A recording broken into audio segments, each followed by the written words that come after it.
ఈరోజు కొడంగల్ నియోజకవర్గంలో దౌలతాబాద్ మండలంలోని గోకపసలాబాద్ గ్రామమైనటువంటి బోడమర్రి తండా రోడ్డు పరిస్థితి ఇక్కడ సీఎం గెలిచినటువంటి రేవంత్ రెడ్డి గారి కాన్స్టిట్యున్సీలో దౌలతాబాద్ మండలంలోని పాత విలేజ్ అయినటువంటి పాత గ్రామ పంచాయతీ అయినటువంటి బోడమర్రి తండలో బీటీ రోడ్డు చూస్తే గుంతలమయమైంది. ఇక్కడున్న నాణ్యత లేని రోడ్లు వేస్తున్నారు. సింగల్ రోడ్ అని డబల్ రోడ్లు, లేకుంటే డబల్ రోడ్ అని ఫోర్బుల్ రోడ్లు. మరి ఇక్కడ ఇన్ఛార్జ్ ఉన్నటువంటి తిరుపతి రెడ్డికి ఒక్కటే హెచ్చరిస్తున్నాం. తిరుపతి రెడ్డి గారు గెలిచినటువంటి ఎమ్మెల్యే రేవంత్ రెడ్డి సీఎం అయింది కాబట్టి ఆయన ఈ కాన్స్టిట్యున్సీకి ఇక్కడున్న పరిస్థితులు ఆయనకు తెలుస్తలేదు. నీవు ఇన్ఛార్జ్ ఉన్నావు, నీవుండైనా ఒక్కసారి గ్రామంలో తిరుగు. కార్యకర్తలేమో రోడ్లు అవుతున్నాయి, సీఎం అది అవుతున్నాయి అంటున్నారు. మరి ఇక్కడ బోడమర్రి తండకు వస్తే మొత్తం నాణ్యత లేని రోడ్లు వేయడం జరుగుతుంది.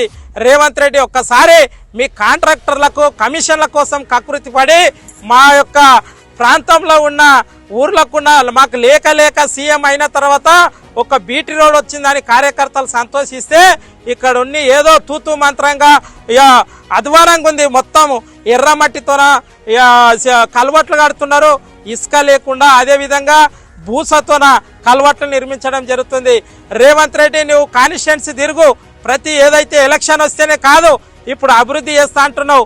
కొడంగల్ నియోజకవర్గంలో మా దౌలతాబాద్ మండలికి రా, నువ్వు అభివృద్ధి చేయి, సహకరిస్తాం. కానీ నాణ్యత లేని రోడ్లు ఎక్కడ వేయరాదని ఫాల్ట్ ఉన్న కాంట్రాక్టర్లను పిలిచి కమిషన్ల కోసం కాకుండా నువ్వు కాంట్రాక్టర్లను పిలిచి మంచి రోడ్లు వేయాలని తెలియజేస్తూ, ఇంకో విషయం, ఇక గత ప్రభుత్వంలో 10 ఏళ్ళ గవర్నమెంట్ ఉన్నప్పుడు పట్నం నరేందర్ రెడ్డి గారు కొడంగల్ నియోజకవర్గానికి 300 కోట్లు తెచ్చి కొడంగల్ మున్సిపాలిటీని, కోస్గి మున్సిపాలిటీని, దౌలతాబాద్ని అభివృద్ధి పథంలో తీసుకుపోయాడు. మీరు చూడండి 10 ఏళ్ళ ప్రభుత్వంలో ఎట్లా రోడ్డు ఉండే, ఇప్పుడు సీఎం గెలిచినటువంటి బీటీ రోడ్లు ఎట్లుండే ఒక్కసారి చూడండి. మరి అప్పుడు కేసీఆర్ గెలిచినట్టు తెలంగాణ తెచ్చినటువంటి కేసీఆర్ గారేమో నువ్వు ఆంధ్రోళని పెంచుతాడు, ఆంధ్రోళన చేస్తాడు. మరి కొడంగల్ నియోజకవర్గంలో నీ అనుచరులు కాకుండా ఇప్పుడు ఇక్కడ ఉన్న కాంగ్రెస్ కార్యకర్తలు నీకు ఓట్లేసారు. నీకు ఓట్లేసిన కార్యకర్తలని మన ఆంధ్రలని తీసుకొచ్చి వీళ్ళు, ఎందుకంటే నీ ఎంట తిరిగిన కార్యకర్తలకు పనులు ఇస్తే కమిషన్లు ఇయ్యారని అక్కడ ఉన్న ఆంధ్ర నాయకులను తెచ్చి, సీమాంధ్ర నాయకులను తెచ్చి కాంట్రాక్టర్లను, కొడంగల్ నియోజకవర్గంలో పెద్ద ఎత్తున సీమాంధ్ర నాయకులే కాంట్రాక్టర్లు ఉన్నారు. మరి తెలంగాణ ద్రోహులు అయినటువంటి కాంట్రాక్టర్లను తెచ్చి మీ అన్న తిరుపతి రెడ్డి కోసం, నీ కోసం, కమిషన్ల కోసం ఈరోజు మీ కార్యకర్తలను దెబ్బతీసే విధంగా ఉన్నావు రేవంత్ రెడ్డి. కానీ ఇక్కడ ఉన్న కాంగ్రెస్ కార్యకర్తలు గిట్ట గమనించాలి.